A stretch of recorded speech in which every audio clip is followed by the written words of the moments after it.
안녕하세요, 강정입니다. 미래를 정확하게 예측하면 좋겠지만 이것이 너무나도 어려운 이유는 미래 예측은 세상에서 가장 복잡한 퍼즐 게임이기 때문에 그렇습니다. 거의 무한대에 가까운 변수들이 생성과 소멸을 반복하면서 갑자기 특정 변수의 영향력이 특정 시점에 엄청나게 강해지기 때문에 이를 예측한다는 것이 불가능에 가까울 정도로 어렵습니다. 그러나 예측이 전혀 불가능한 것은 아닙니다. 중요한 변수들은 언제나 우리에게 시그널을 주고 있습니다. 마치 기상 예측을 통해 거대한 태풍이 다가오는 것을 일주일 정도 전에 알 수 있듯이 우리의 삶에 영향을 주는 거대한 변화는 충분히 예측할 수가 있을 것 같습니다. 최근의 화두인 AI의 발전이 인간의 삶에 어떠한 영향을 미치는지에 대해서 다양한 예측들이 있습니다. 이 중에서 비교적 분명해 보이는 몇 가지 예측들에 한번 집중해 보겠습니다. AI가 인간의 삶의 편의성을 극대화하는 방향으로 발전할 것이다. AI는 인간이 수행하는 업무의 속도와 정확성을 획기적으로 개선시킬 것이다. AI는 인간으로부터 많은 직업을 빼앗아 갈 것이다. 위에 언급한 예측들은 많은 사람들의 공감을 얻고 있습니다. 여기서 주목할 점은 어느 정도 수준으로 예측의 정확도를 높일 수 있을지 여부입니다. 가령 AI를 이용한 자동 주행 기술을 생각해 보겠습니다. 레벨 4 목표가 달성하기가 너무 어려워서 현재의 AI 기술로 이를 구현하는 데 있어서 고전을 하고 있습니다. 따라서 레벨 5로 넘어가는 것은 지금으로서는 불가능해 보입니다. 최근에 애플은 전기 자동차 부분을 포기했다고 선포하고 AI에 더욱 역량을 집중하겠다고 발표했는데요. 여기서 주목할 점은 애플이 과연 무엇을 포기하고 무엇에 포커싱을 하는지의 여부입니다. 문제를 약간 다른 관점에서 본다면 애플은 자동차 시장에 있어서 모빌리티 분야에 포커싱을 두고 전체적인 사업 전략을 수정한다고 보는 것이 어쩌면 타당할 것입니다. 그러면 자동 주행 기술은 어떤 고객군을 가장 만족하는 방향으로 시장성을 확보할 것인가를 생각해 보면 좋겠습니다. 저는 운송산업 분야에서 대규모의 변화가 일어날 것이라고 예측을 합니다.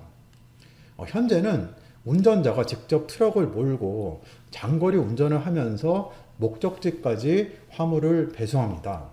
그런데 만약에 수소 전기 트럭의 자동 주행 기술을 사용해서 운전자가 없이 장거리 운송을 가능하게 만들면 어떨까요? 비행기를 예를 들어보면 비행기 조종사는 이륙과 착륙에 있어서 주로 개입을 하고 중간 항로에 있어서는 자동 항법 장치를 사용합니다. 인간이 할 수 있는 영역과 기계가 할 수 있는 영역을 잘 갈라보면 자동 주행의 해결책을 제시할 수 있을 것입니다. 그러니까 복잡한 도심지는 운전자가 필요하니까 트럭 운전자가 직접 특정 포인트까지 운전해서 이동하고 이후에 장거리 운전은 자동 주행을 사용해서 목적지까지 운전자 없이 가는 것입니다.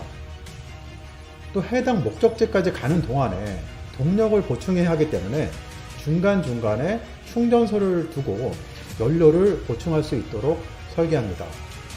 중간 지점 충전소에서는 사람이 직접 트럭의 상태를 점검하고 또 연료를 보충한 다음에 출발시킵니다. 향후에는 이것 역시도 무인으로 운영이 가능할 수 있습니다. 그래서 해당 목적지까지 도착을 하면 그곳에 거주하고 있는 운전자가 트럭을 몰고 직접 물류센터까지 운전해서 안전하게 주차합니다. 그러면 운전자는 장거리를 운행하지 않고 자신이 사는 동네에서 트럭만 지속적으로 이동시켜주는 역할을 수행하게 됩니다. 아울러 장거리 자율주행 트럭들은 졸음운전도 하지 않고 안전속도로 운행하면서 대형 사고의 위험도 줄일 수 있습니다. 이는 레벨 4에 해당하는 주행은 여전히 인간이 담당하고 루틴한 운전의 경우에만 레벨 5 자동 주행을 채택하는 솔루션입니다.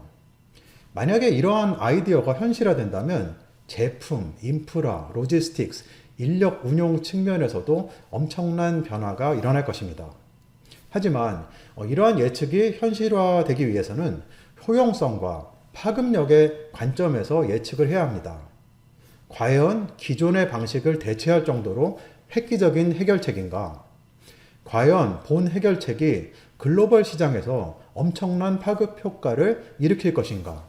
만약에 이 두 개의 질문이 타당하다면 예측한 내용이 현실화될 가능성이 높다고 생각합니다. 오늘은 미래를 예측하는 비교적 심플한 질문들에 대한 저의 거친 생각을 나누어 보았습니다. 시청해 주셔서 감사드립니다.